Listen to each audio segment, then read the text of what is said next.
ဟုတ်ကဲ့ဒါဆိုရင်ကျွန်တော်တို့အရင်ဆုံးအကောက်ဖွင့်မယ်ပေါ့နော်အကောက်ဖွင့်ဖို့အတွက်ကျွန်တော်အပေါ်မှာပေးထားတဲ့ link လေးကိုမိတ်ဆွေတို့နှိပ်လိုက်မယ်ဆိုရင်ဒီလိုပုံစံမျိုးလေးပေါ်လာမှာဖြစ်ပါတယ်နော်โอเคဒီလိုမျိုးလေးပုံစံလေးပေါ်လာပြီဆိုရင်ဒီနေရာမှာကျွန်တော်တို့ဖုန်းနံပါတ်ကို3ညဖြုတ်ပြီးတော့ထည့်ပေးရမှာဖြစ်ပါတယ်နော်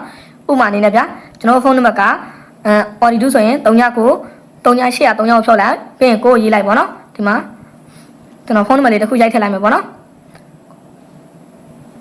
โอเคဖုန်းနံပါတ်လေးရိုက်ထည့်ပြီးသွားပြီဆိုရင်ဒီနေရာမှာကျွန်တော်တို့ password ကိုရိုက်ထည့်ပေးရမှာဖြစ်ပါတယ်ကျွန်တော်တို့အမြဲမှတ်မိနိုင်မဲ့ password ပေါ့နော်ကျွန်တော်ငွေထုတ်တဲ့နေရာမှာလည်းဒီ password ကလိုမယ်ပေါ့နော်အဲ့တော့ကျွန်တော်တို့နာမည်800ပေါ့နော်အ800နာမည်လေးတစ်ဝက်လောက်ထည့်ပြီးတော့ကျွန်တော်တို့ကဏ္ဍအနေလေးဒီတိုင်းထည့်လို့ရတယ်ပေါ့နော်အပေါ်နဲ့အောက်ကိုတူအောင်ရိုက်ထည့်ပေးလိုက်ပါโอเค password လည်းအပေါ်နဲ့အောက်ကိုတူအောင်ရိုက်ထည့်ပေးပြီးသွားပြီဆိုရင်အကယ်၍ဒီနေရာမှာဒီလိုမျိုးအပြာရောင်အမှန်ရှစ်လေးမပေါ်ဘူးဆိုရင်ဒီအမှန်ရှစ်လေးကိုတစ်ချက်နှိပ်ပေးလိုက်ပါနော်invite code ကတော့ဒီမှာမိတ်ဆွေတို့ဒီမှာမြင်နေတဲ့ဒီ invite code ကဒါလေးပဲဖြစ်ပါတယ်ပေါ့နော်တကယ်လို့မိတ်ဆွေတို့မှာ invite code မပေါ်ဘူးဆိုရင်ဒီဟာလေးကိုတစ်ချက်ရေးပြီးတော့ထည့်ပေးလိုက်ပါနော်โอเคပြီးသွားရင်ဒီနေရာမှာကျွန်တော်တို့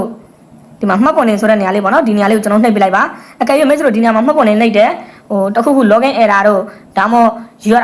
account has been registered ပုံစံမျိုးအဲ့လိုမျိုးလေးပုံစံမျိုးပြနေတယ်ဆိုရင်ဒါ line မကောင်းလို့ဖြစ်တာပေါ့နော်ဟို wifi နေပိုင်းနဲ့3000မရဘူးပေါ့နော်တခြား internet နဲ့လုပ်ကြည့်ပေါ့နော် VPN နေပိုင်းခံထားရဆိုရင်ဖြုတ်ပြလုပ်ကြည့်တကယ်လို့ဒီတိုင်းမရအောင်ဆိုရင် VPN တက်ပြီးတော့လုပ်ကြည့်ပေါ့နော်တခုတော့ပြောချင်ပါတယ်အကောင့်တွေအများကြီးမဖွင့်ပါနဲ့ကျွန်တော်တို့ဒီအကောင့်တစ်ခုဖွင့်တာနဲ့သူတို့မှာ IP address သူတို့မှာ save ဖြစ်သွားတယ်ပေါ့နော်အဲ့တော့ကျွန်တော်တို့အကောင့်တွေဖုန်းတစ်လုံးနဲ့အကောင့်တွေအများကြီးဖွင့်ပြီးတော့ပေါ့နော်ကျွန်တော်တို့ ဆော့ကစားမယ်ဆိုရင်ငွေသွင်း bonus တွေလျှောက်တဲ့အချိန်မှာသူတို့တွေက bonus တွေလျှောက်ပေးမှာမဟုတ်ဘူးကျွန်တော်တို့ bonus တွေဒီ CK lottery ထဲမှာ bonus တွေအများကြီးရှိတယ်ပေါ့နော်အဲ့ဒီ bonus တွေကိုကျွန်တော်တို့လျှောက်လို့ရမှာမဟုတ်ဘူးပေါ့နော်ဖုန်းတစ်လုံးကိုအကောင့်တစ်ခုတည်းပဲဖွင့်ပါနော်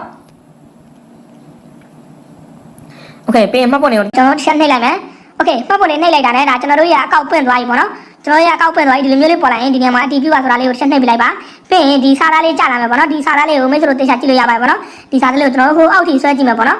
ဟိုအောက်ထိဆွဲကြည့်မယ်ဆိုရင်ဒီနေရာမှာသူပြထားတာက